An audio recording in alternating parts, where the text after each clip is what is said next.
लाल मीणा का अगला कदम क्या होगा? भारतीय जनता पार्टी उनके खिलाफ बड़ा एक्शन लेने की तैयारी कर रही है। उनका सरकारी बंगला निरस्त हो गया है। ऐसे में बड़ा सवाल कि जो महीनों पहले किरोड़ी लाल मीणा ने इस्तीफा सौंपा था, क्या अब उसे स्वीकार कर लिया जाएगा? क्या भारतीय जनता पार्टी अब किरोड़ी लाल मीणा का मंत्री पद छीनने की तैयारी कर रही है? दर्शकों, किरोड़ी लाल मीणा इन दिनों जिस तरीके से अपनी ही सरकार पर गंभीर आरोप लगा रही हैं, भजनलाल की सरकार पर जासूसी का आरोप लगा रही हैं, ऐसे में भारतीय जनता पार्टी का शीर्ष नेतृत्व उनसे खुश नहीं है। कारण बताओ नोटिस थमाने के बावजूद जिस तरीके से तमाम आरोपों को दोहराते हुए नजर आ रही हैं, ऐसे में सवाल यह है कि क्या अब उनके हाथ से मंत्री पद चला जाएगा? क्या किरोड़ी लाल मीणा अब कहीं ना कहीं फंसते हुए नजर आ रही हैं, या फिर खुद किरोड़ी लाल मीणा कांग्रेस के इशारे पर काम कर रही हैं, क्योंकि कांग्रेस को भरपूर समर्थन उन्हें मिल रहा है? मीणा को लेकर बात करेंगे विस्तार से। मेरे साथ मेरे सहयोगी अमन सर मौजूद हैं। सर, आपका बहुत बहुत स्वागत। सर, जिस तरीके से आप लगातार किरोड़ी लाल मीणा को लेकर के खबरें कर रहे हैं, क्या लगता है आपको कि जिस तरीके से वो कहीं ना कहीं बगावती तेवर दिखा रहे हैं, भारतीय जनता पार्टी उनके इस्तीफे को स्वीकार करने वाली है? देखिए, बिल्कुल सिराज, अगर हम राजस्थान की बात कर रहे हैं और किरोड़ी लाल मीणा की बात कर रहे हैं तो जरा उनके जिस तरह की बातें वो रख रहे हैं उनको भी देखना पड़ेगा, सुनना पड़ेगा। अपनी ही सरकार के खिलाफ आखिर क्यों वो नजर आते हैं, अपनी सरकार के ऊपर इस तरह के सवाल करते हुए क्यों नजर आते हैं? आप देखिए, शासन प्रशासन दुरुस्त करने की बात करते हैं, वो कहते हैं कि मेरा फोन टेप हो रहा है, उसकी बात करते हुए नजर आते हैं। वो जो लोगों से वायदे किए गए थे उनको पूरा अपनी सरकार से किए जाने की बात करते हुए नजर आते हैं। तो आखिर मीणा गलत कहाँ पर है, ये अपने आप में बड़ा सवाल उठता है। और देखिए, यहाँ पर जितने भी लोग हैं वो जनता के प्रतिनिधि हैं, चाहे सत्ता पक्ष हो या विपक्ष हो, सबने लोगों को चुना है ताकि उनकी जो समस्याएं हैं, जो विकास के कार्य हैं, वो होते हुए नजर आए। लेकिन सत्ता मिलने का मतलब ये नहीं है कि आप जो इस तरह से मनमानी करते हुए नजर आएंगे। और देखिए, वरिष्ठ नेताओं का काम भी दरअसल यही होता है सिराज की, यहाँ पर आप अपने जो नेतृत्व है, अपना जो सरकार है, जो मुख्यमंत्री है, उनको समय समय पर चीजों से अवगत कराते रहो, क्योंकि देखिए, शुतुरमुर्ग की तरह आंखें मूंद देने से खतरा नहीं टलता है। और यही बात मीणा लगातार बता रहे हैं कि भाई, शासन प्रशासन हमें दुरुस्त करना चाहिए। साथ में अपनी सरकार के ऊपर आरोप लगाते हैं कि मेरा जिस तरह से फोन टेप किया जा रहा है वो कोई सही तरीका नहीं है। ऐसा नहीं होना चाहिए कि एक व्यक्ति को आप इस तरह से टारगेट करते हो। देखिए, शुरुआत से मीणा को लेकर देखा जाए तो अपनी सरकार के ऊपर हमलावर रहे, इस्तीफा देते हुए नजर आते हैं। पहले हालांकि एक्सेप्ट नहीं हुआ है, दूसरी बात है, लेकिन जिस तरह से भजनलाल शर्मा मुख्यमंत्री बने हैं उसके बाद से मीणा की जो कह सकते हैं। लेकिन सर, मेरा सवाल ये रहेगा कि भजनलाल सरकार ने उनका बंगला निरस्त कर दिया है और इसकी मांग खुद किरोड़ी लाल मीणा ने कही थी, तो क्या अब जो इस्तीफा उन्होंने सौंपा है उसे भी स्वीकार करने की बारी है? देखिए, बिल्कुल, और इसमें कोई दो राय की बात नहीं है सिराज की। जिस तरह से मीणा खासे खफा नजर आ रहे थे, इस्तीफा दे देते हैं। अब जो बात आप कह रहे हैं, देखिए, इस्तीफा स्वीकार करना ना करना है तो सरकार की जिम्मेदारी है, मुख्यमंत्री की जिम्मेदारी, राज्यपाल की जिम्मेदारी है।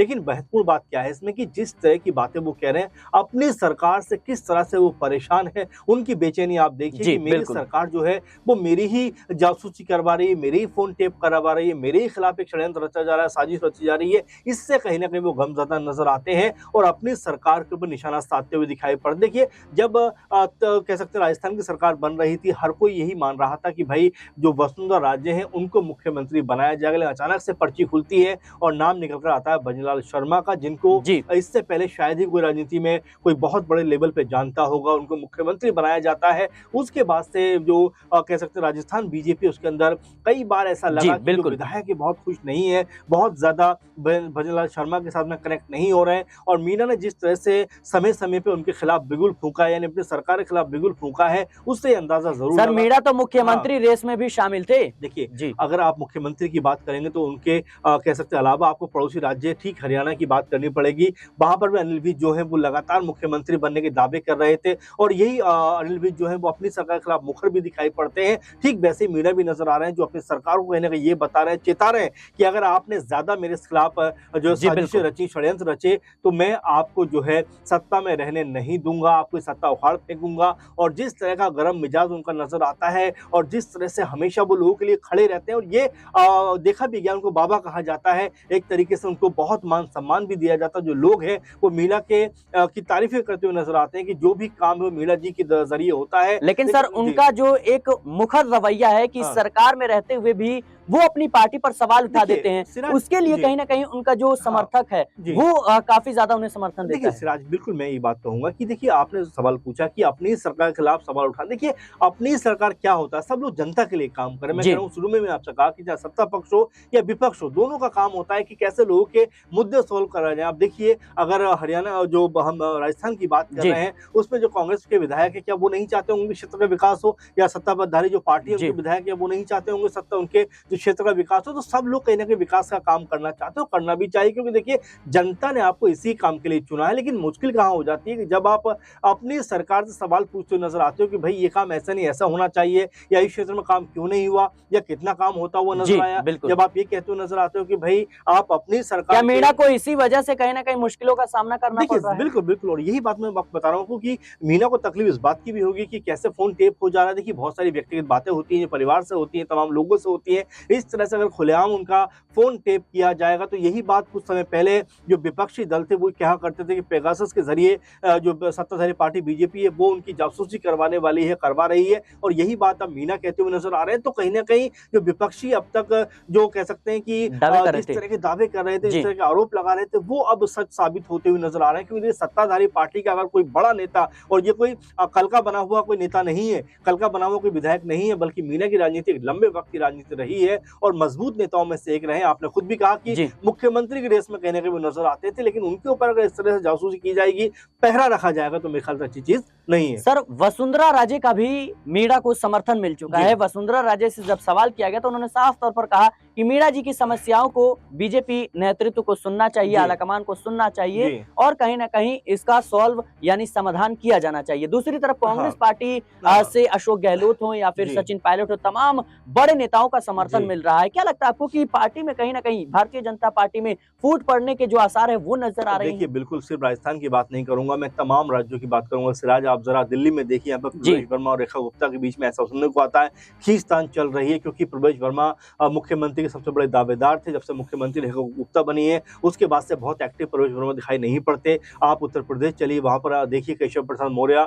और सीएम योगी के बीच में तनातनी का माहौल जी। दिखाई पड़ता है। आप बिहार में जाकर देखिए, नीतीश कुमार और बीजेपी के बीच बीच में खटपट चल रही है। मध्य प्रदेश में लगातार आप देख सकते हैं कि मोहन यादव और तमाम जो नेता उनके बीच में उतनी अच्छी अंडरस्टैंडिंग नहीं है। तो ये तमाम ऐसी कह सकते हैं वजह जी। हैं जिसकी कारण ऐसा लगता है कि बीजेपी के अंदर खाने में कोई बड़ी बगावत हो लग रही है। क्योंकि अमूमन राज्यों में देखेंगे जहां पर बीजेपी सरकार जो है कह सकते हैं कि 10 से 15 सालों से लगातार चल रही है, उनके कह सकते हैं नेताओं के बीच में अब आपस का जो तालमेल है वो लगातार बिगड़ता हुआ दिखाई पड़ता है। अगर हम वापस राजस्थान में लौटे तो देखिए मीना जिस तरह की बातों को सामने रख रहे हैं, जो भजन लाल शर्मा है उनको जी। ध्यान देना चाहिए। क्योंकि बड़े नेता हैं, वरिष्ठ नेता हैं, वो अगर इतनी बड़ी बात को सार्वजनिक तौर पर कह सकते हैं अपनी बात को सामने रख रहे हैं तो उनकी बात को तवज्जो दिया जाना चाहिए। क्योंकि ऐसे नेता जो लगातार बीजेपी को मजबूत करते आ रहे थे, आज अगर सत्ता बीजेपी के हाथ में भजन लाल शर्मा मुख्यमंत्री बन जाते हैं तो उनको इससे दरकिनार नहीं किया जा सकता। मीना के बारे में अगर इस तरह की बातें होंगी तो पार्टी में बगावत होती हुई नजर आ सकती जी है। बिल्कुल दर्शकों, जाहिर सी बात है कि जिस तरीके से किरोड़ी लाल मीणा अपनी ही सरकार पर सवाल खड़े कर रहे हैं,